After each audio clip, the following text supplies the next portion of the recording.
సునీతమ్మ, ఆమె కుమారుడు శ్రీరామ్ ఇద్దరు వారి కనుసన్నల్లో, వారి ఆధ్వర్యంలో, వారి డైరెక్షన్లో రాప్తాడు నియోజకవర్గంలో ఎలాంటి దౌర్జన్యాలు జరుగుతున్నాయో మనం గమనిస్తూ ఉన్నాం. ఎలాంటి హత్యా ప్రయత్నాలు జరుగుతున్నాయో, ఎలాంటి హత్యలు జరుగుతున్నాయో మనం గమనిస్తూ ఉన్నాం.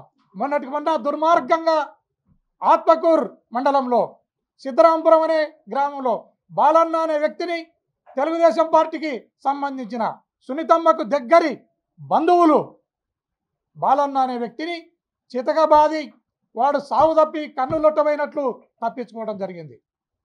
మొన్న ఎంపీటీసీ ఎలక్షన్ల సందర్భంగా రామగిరికి పోయే ప్రయత్నం చేస్తే కుర్మ నాగిరెడ్డి అనే అడ్వకేట్ను అత్యంత దారుణంగా అతనిపైన దౌర్జన్యం చేయడం జరిగింది. అదే కాకుండా ఈరోజు లింగమయ్యను పాపిరెడ్డిపల్లెలో చంపితే పాపిరెడ్డిపల్లెలో కూడా సునీతమ్మ స్వయాన తమ్ముని కొడుకు ఆదర్శ్ అనే తోడు ఈ ఎలక్షన్ రిలేటెడ్లోనే ఇంటి మీదకి పోయి అత్యంత దారుణంగా ఇంట్లో నుంచి బయటికి లాక్కుని వచ్చి లింగమయ్యను చంపడం జరిగింది. లింగమయ్య ఇద్దరు కొడుకులను కూడా చంపడానికి ప్రయత్నం చేస్తే ఆ ఇద్దరు పిల్లలు కూడా తప్పించుకొని పోవడం జరిగింది.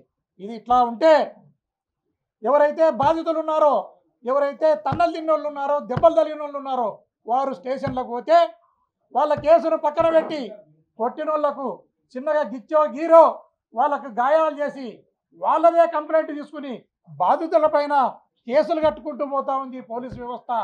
ఈ పోలీస్ వ్యవస్థను ప్రభుత్వం ఈ రకంగా తప్పుడు పనులకు ఉపయోగించుకోవడం అనేది వారి దివాలా కోరుతనానికి ఇది పరాకాష్ఠగా నిదర్శనంగా మనం భావించవచ్చు.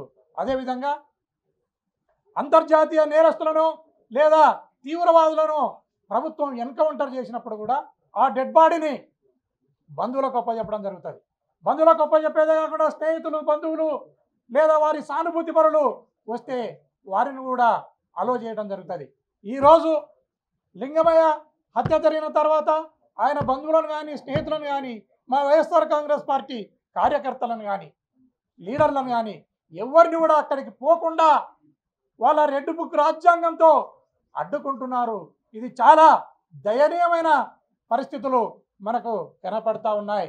దయచేసి ఈ రాష్ట్ర ప్రభుత్వం ఇప్పటికైనా కళ్ళు తెరిచి లా అండ్ ఆర్డర్ను ప్రొటెక్ట్ చేయాలి, రాజ్యాంగాన్ని కాపాడాలి, ప్రజాస్వామ్యాన్ని మీరు పరిరక్షించాల్సిన అవసరం ఈ ప్రభుత్వం పైన ఉందని ఈ సందర్భంగా తెలియజేస్తున్నాను.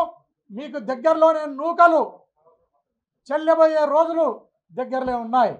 మీరు ఇలాంటి పరిస్థితులతో ముందుకెళ్తే ఈ రాష్ట్రంలో ఎప్పుడు ఎలక్షన్లు జరిగినా జగన్మోహన్ రెడ్డి గారు ఓడేది లేదు, నువ్వు గెలిచేది లేదయా, నువ్వు ఓడిన తర్వాత మేము అధికారంలోకి వచ్చిన తర్వాత ఇంతకు రెట్టింపు మీరు వడ్డీతో సహా మా వైఎస్ఆర్ కాంగ్రెస్ పార్టీ కూడా మీకు చెల్లించడానికి సిద్ధంగా ఉంది.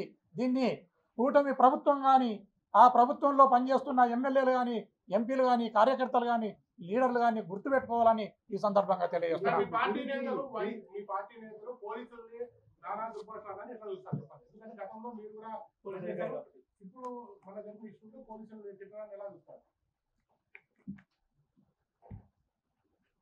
ఏ సందర్భంగా ఎప్పుడు ఎక్కడ జరిగిందో నాకు వాస్తవంగా తెలియదు.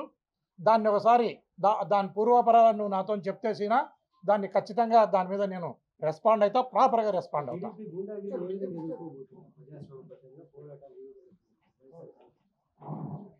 వైఎస్ఆర్ కాంగ్రెస్ పార్టీ అధినేత వైఎస్ జగన్మోహన్ రెడ్డి గారు చాలా స్పష్టంగా ఇప్పుడు ఎవరైతే దౌర్జన్యాలు చేస్తున్నారో, దుర్మార్గం చేస్తున్నారో, మర్డర్లు చేస్తున్నారో వారి అందరిపైన మా ప్రభుత్వం వచ్చిన తర్వాత ఖచ్చితంగా చర్యకు ప్రతి చర్య ఉండబోతుంది. పోలీస్ ఆఫీసర్లందరూ కూడా గుర్తుపెట్టుకోవాలి, ఎవరైనా చట్ట విరుద్ధంగా పనిచేస్తుంటే వారంతా కూడా గుర్తుపెట్టుకోవాలి. వారు తప్పుడు కేసులు కట్టడం కానీ, అక్రమంగా అరెస్టులు చేయడం కానీ, మా కార్యకర్తలను, లీడర్లను ఇబ్బంది పెట్టడం కానీ, అవమానం పెట్టడం కానీ జరిగితే వారి పేర్లను కూడా నోట్ చేసుకోవడం జరుగుతుంది.